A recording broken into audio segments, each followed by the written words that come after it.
Hey, check it out. We're here.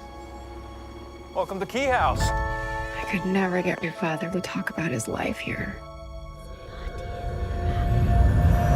This show is full of mystery and suspense, but it's also a very emotional show because this family is dealing with this traumatic event they just experienced. How did you try and balance the surreal and magical world of the show with the very real emotions these characters are feeling? It was a good foundation that we got with these scripts. I think Meredith, Avril, Carlton Cuse, they knew that it was a show about an ordinary family with big heart that happens to be in a world of magic. We always intended for the show at its heart to be this family drama. The keys allow them to learn more about their father, opening up this mystery as to what happened 25 years ago.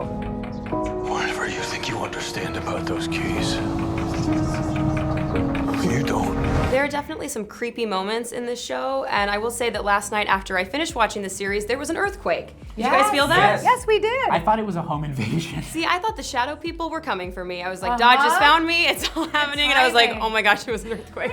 The earthquake key. Amazing. Since it was such a creepy show to watch at some points, were there any moments on set that felt kind of creepy to film? When we were filming the mirror sequence, it wasn't so much creepy, scary Yes, as it it was was. psychologically challenging. Disconcerting. We were in an octagon-shaped room of mirrors, and so you only saw an infinite reflection of yourself. It's incredibly Normally, uneasy there's a feeling, release. like- there's like Yes. a release valve Yes. when you're shooting because you can Sure. see the camera. It's Yeah. clear it's artificial, but in That the was mirror creepy. box, it was not. I fun. don't recommend it.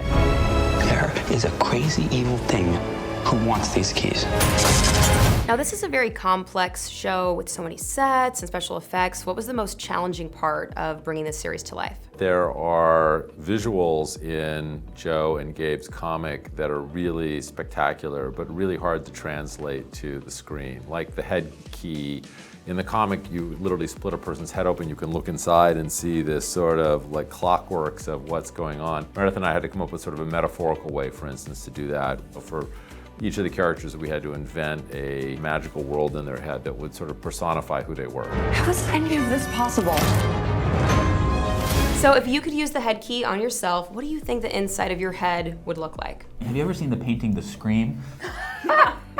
I think mine would be full of shiny things. It would be colorful, there would be a lot of sequins, shiny things.